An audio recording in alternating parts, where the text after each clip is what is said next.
உங்ககிட்ட பேசும்போது எனக்கு அவ்வளோ சந்தோஷமாக இருக்குது. இந்த திருவிழாவுக்கு வந்து என்னை அழைத்தது எனக்கு ரொம்ப பெருமையான ஒரு விஷயம். நூரி அம்மா வந்து எனக்கும் நூரி அம்மா ஒரு 10 வருஷம் பழக்கம். நிறைய உங்களுக்காக வந்து பாடுபடுற கிட்டத்தட்ட எனக்கு தெரிஞ்சு 35 வருஷமாக பாடுபடுற அந்த அம்மாவுக்கு நான் உண்மையிலே வணங்குறேன். எப்போவுமே என் இதயத்தில் ஒரு தனி இடம் அவங்களுக்கு இருக்குது. அவங்க என்னை புள்ள என் பையன் அப்படின்னு அழைக்கும் போது அந்த அம்மாவுக்கு வந்து நான் முதல்ல நன்றி தெரிவிச்சுக்கிறேன். உண்மையிலே உங்களுக்கெல்லாம் உங்களுக்கு நல்லது நடக்கணும்னு இத்தனை வருஷம் பாடுபடுற ஒரு அம்மா வந்து இன்றைக்கி நான் வந்து நன்றி தெரிவிச்சுக்கிறேன். நான் இந்த நிகழ்ச்சி மிஸ் பண்ணியிருந்தேன்னா கண்டிப்பாக லைஃப்பில் நான் எத்தனையோ நிகழ்ச்சி போயிருக்கேன். கலை நிகழ்ச்சி போக மாட்டேன். ஆனால் எத்தனையோ நடிகர் சங்கம் நிகழ்ச்சிகள் அந்த மாதிரி போவேன். பட் இது என்னமோ தெரியல மனசு நிறைஞ்சு இருக்குது உங்களுக்கு பார்த்ததில்ல.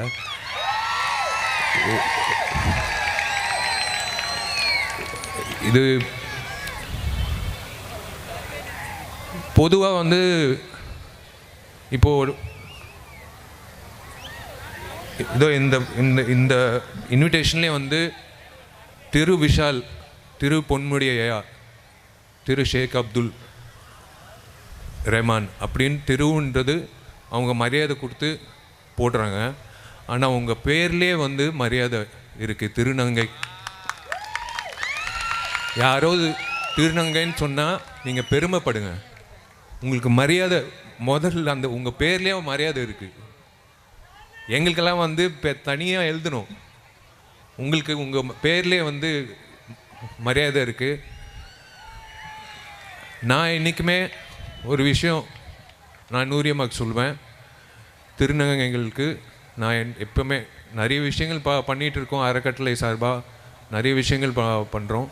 நான் திருநங்கைகளுக்கு என்ன பண்ணணும் அப்படின்னு கேட்கும்போது, ஒன்றும் இல்லைப்பா, நீ இங்கிட்ட வர முடியுமா இந்த நிகழ்ச்சிக்குன்னு. கண்டிப்பாக வரமான்னு சொல்லி கார் எடுத்து கிளம்பி வந்துட்டேன். எல்லாம் ப்ரோக்ராம் விட்டுட்டு.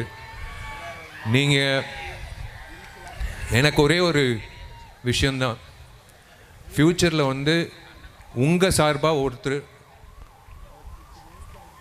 எலெக்ஷனில் நின்று ஜெயிச்சு உங்கள் சார்பாக சட்டசபையில் உட்காரணும். அதுதான் என்னோடய ஆசை.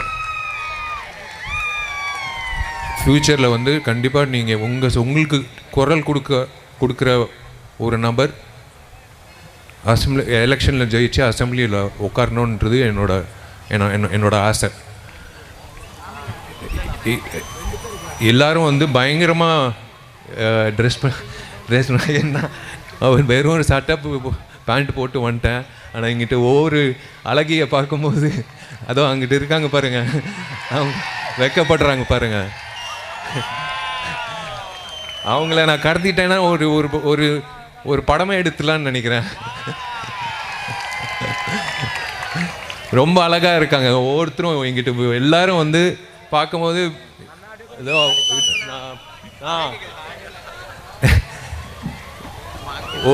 ஒரு அம்மா வந்து அந்த ஜுவல்லரி அதான் சொன்னேன், இப்போது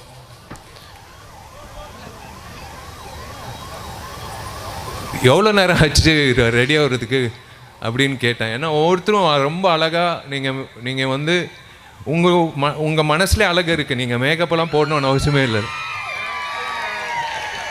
இதோ அங்கிட்டு பாருங்கள், வெள்ளை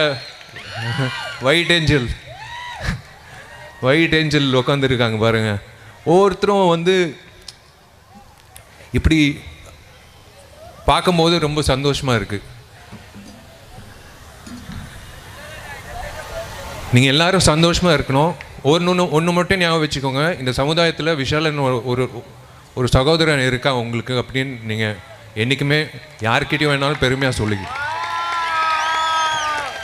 நான் என்றைக்குமே உங்களுக்கு I am just one phone call away. ஒரு நூரியம்மா ஃபோன் பண்ணிடுச்சுன்னா நான் வந்து உங்களுக்காக நான் வந்து இப்போ ஏதோ ஒன்று செய்யணும்னு தோணுது.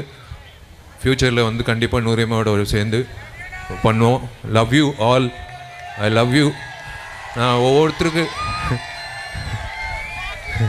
இதோ அங்கிட்ட ஒரு ப்ளூ ஏஞ்சல் இருக்குங்கப்பா. தேங்க்யூ. நீங்கள் எல்லோரும் சந்தோஷமாக இருக்குது பார்க்கும்போது எனக்கு ரொம்ப சந்தோஷமாக இருக்குது. Love you all. God bless you. நீங்கள் எப்போவுமே தலை நிமிர்ந்து இந்த சமுதாயத்தில் வாழணும்னு நான் கடவுள்கிட்ட வேண்டிக்கிறேன். ரொம்ப நன்றி என்னை கூப்பிட்டதுக்கு. போய் அப்பா அம்மா கிட்ட சொல்ல போகிறேன். எப்போவுமே ஒரு நிகழ்ச்சியில் கலந்துக்கும் போது கேட்பாங்க எப்படி இருக்குன்னு. நான் இப்போ வண்டியில் போகும்போதே ஃபோன் பண்ணி சொல்ல போகிறேன். நீங்கள் எல்லாம் you all made my day. இன்றைய நாள் வந்து என் வாழ்க்கையில் ஒரு சிறப்பான நாளாக நீங்கள் அமைச்சு கொடுத்தது எனக்கு பெருமையாக இருக்குது. சந்தோஷமாக இருங்க, நல்லா இருங்க. சிரித்த முகத்தோடு இப்போ எப்படி சிரிக்கிறீங்களோ அதே மாதிரி சிரித்த முகத்தோடு நீங்கள் எல்லோரும் நல்லா இருக்கணும். இதோ எங்கள் அம்மா இங்கிட்ட இருக்காங்க. எங்கள் அம்மா எப்போவுமே ஒரு கட்டி பிடிச்சா ஒரு பாசிட்டிவ் ஃபீலிங்கு இருக்கும். ஏன்னா என்ன ஒரு பிள்ளையாக தான் பார்க்குறாங்க. அது ஒரு பாக்கியம் எனக்கு. ஸோ உங்களுக்காக நான் திரும்பவும் சொல்கிறேன், உங்களுக்காக ஒருத்தன் இருக்கான் அப்படின்னு நீங்கள் உங்கள் குடும்பத்தில் சொல்லுங்கள். எப்போவுமே தலை நிமிர்ந்து இருங்க. இந்த சமுதாயத்தில் போய் சொல்லுங்கள், இப்போ விஷால் என்னோட சகோதரன் இருக்கான் அப்படின்னு சொல்லுங்கள் சென்னையில். ரொம்ப நன்றி. தேங்க்யூ. ஒரே ஒரு கோரிக்கை, நீங்க குடும்பத்துல போய் சொல்லு இந்த அண்ணன் இருக்கிறன்னு நீங்க தைரியமா சொன்னீங்க. உங்ககிட்ட ஒரு வேண்டுகோள் வைக்கிறேன். வருங்காலத்தில் அந்த நடிகர் சங்கத்தில் திருநங்கைகள் உறுப்பினர்கள் நீங்க கொண்டு வரணும்.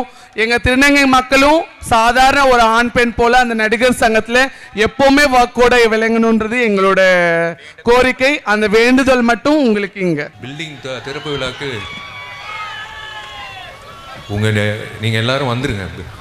அதுக்கப்புறம் அதான் நான் சொன்னல, பில்டிங் கட்டினதுக்கப்புறம் என் கல்யாணம்னு, அதுக்கும் நான் உங்களுக்கு நான் தனிப்பட்ட முறையில் எல்லாருக்கும் இன்விடேஷன் கொடுக்குறேன். வந்து வாழ்த்துங்க. தேங்க்யூ.